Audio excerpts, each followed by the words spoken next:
తెలియజేసుకుంటున్నాను. సాయంకాల సమయంలో, ఈ రాత్రి కాల సమయంలో కొన్ని విషయాలు మాట్లాడుతాము. ముందుగా ఎక్కడికి మనం ఎందుకు ఇచ్చామో మనకు అర్థం అవ్వాలి.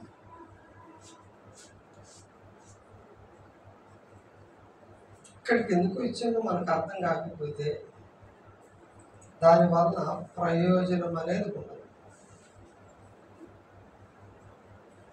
బైబిల్ గ్రంథంలో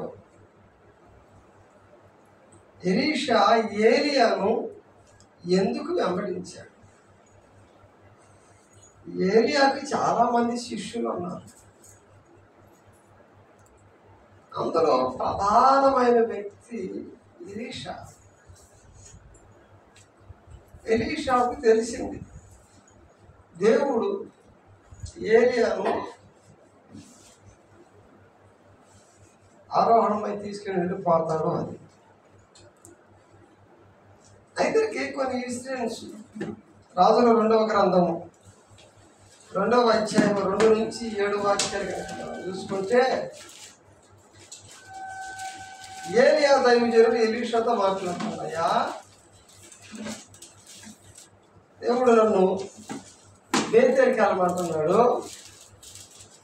నేను బేతేలికి వెళ్ళిపోతున్నాను, ఎక్కడి నుంచి నువ్వు ఎక్కడ ఉండిపో అని ఎలీషాతో మాట్లాడుతుంటే ఎలీషా ఆయన ఆలోచనలు, ఆయన మాటలు ఎక్కడ మనం చూడగలుగుతాం?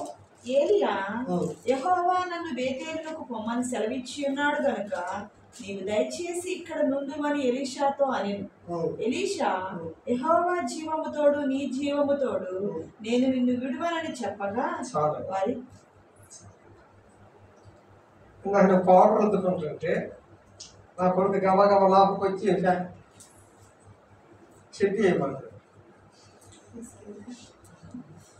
ఎందుకంటే మా డాడీ ఆడక బయటికి వెళ్తాను, నేను కూడా అలా పిల్లలకి అర్థమైంది.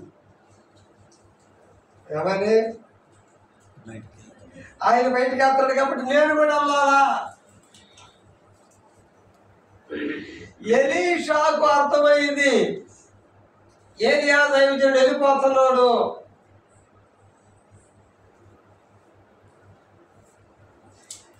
ఎలీషా అంటున్నాడు, యెహోవా జీవముతోడు నిన్ను విడిచిపెట్టనయ్యా అంటే మరలా కిందకు వస్తే బేతేలులో ఉన్న ప్రవక్తల శిష్యులు ఎలీషా యొద్దకు వచ్చి, నేడు యెహోవా నీ యొద్ద నుండి నీ గురువును వరములకు తీసుకొని పోవునని పోవునని అని ఎలీషాను అడగగా అతడు నేను ఎరుగుదును, మీరు కూర్చోండి, నాకు తెలుసు అయ్యా, ఈ రోజున మీ అయ్యగారు, మీ గురువు గారు, మీ నాయకుడు ఈ రోజుతోనే లాస్టేక ఈ సంగతి నీకు తెలుసా? యాక్చువల్గా ఇది బోరుని ఆడవాలి, పెద్ద ఫంక్షన్ లాగా అరేంజ్ చేయాలా. ఎలీషా ఎందుకు ఏలియాని వెంబడిస్తాడు?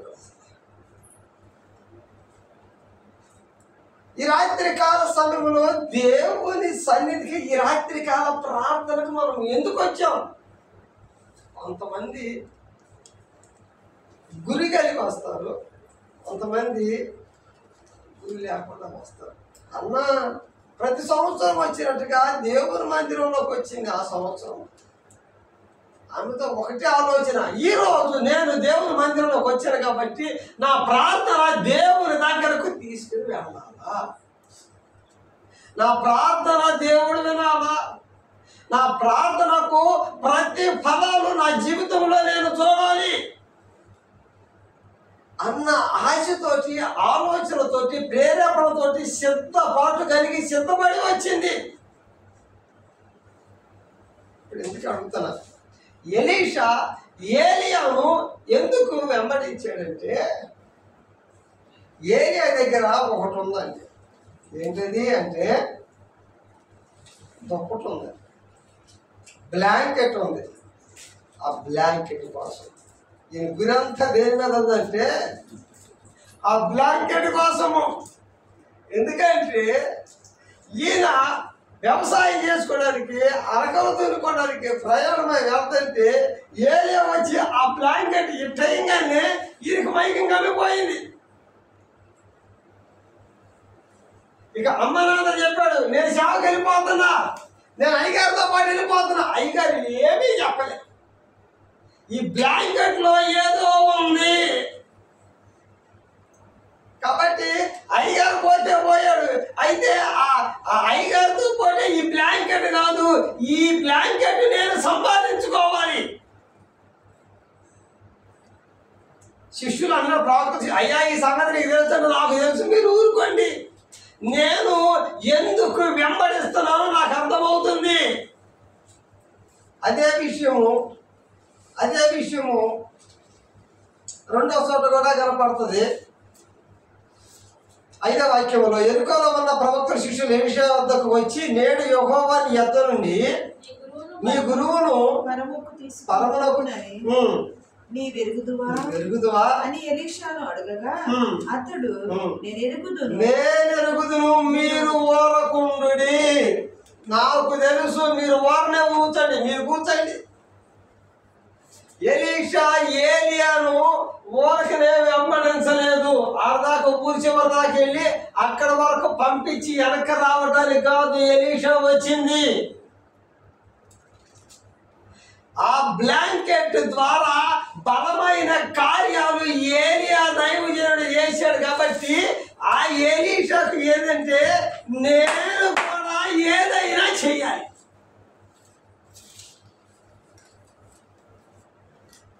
ప్రార్థన చేస్తున్నా వచ్చింది. కొద్ది రోజుల తర్వాత వాళ్ళు ఎంత బలంగా ప్రార్థన చేస్తారో తెలుసా?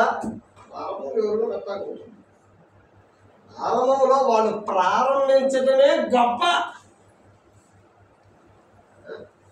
ఎంతైనా మనకే సరిగ్గా ఈ వయసులోనే వాళ్ళకి రాకపోయినా కానీ చెయ్యాలన్న ఆశ ఆలోచనలు వాళ్ళ కలిగిందంటే దాన్ని బట్టి ప్రభువును స్తుతించాలి.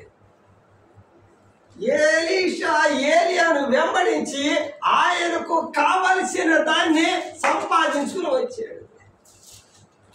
ఈ రాత్రి కాల సమయంలో సంపూర్ణ రాత్రి ప్రార్థనకు వచ్చిన మనము ఏదో ఒకటి సంపాదించుకుని వెళ్ళాలా? ఎలీషా సంపాదించుకున్నట్టుగా యోహాను సువార్త 6వ అధ్యాయంలో కొంతమంది యేసుని వెంబడించారు. 2-3 విషయాలు టకటగా చెప్తుంది. 6వ అధ్యాయం 2వ వాక్యంలో ఇక్కడ చాలా మంది అంటే యేసుని ఎందుకు ఎలమాలు తిరుగుతూ ఉండాలంటే, రోగుల ఎడల ఆయన చేసిన సూచక్రియలను చూసి దైవ కార్యాలు చూడటానికి, స్వస్థతలు చూడటానికి బహుజనులు ఆయన వెంబడించారు. 2వదిగా 26వ వాక్యము 26వ వాక్యం ఉంటుంది.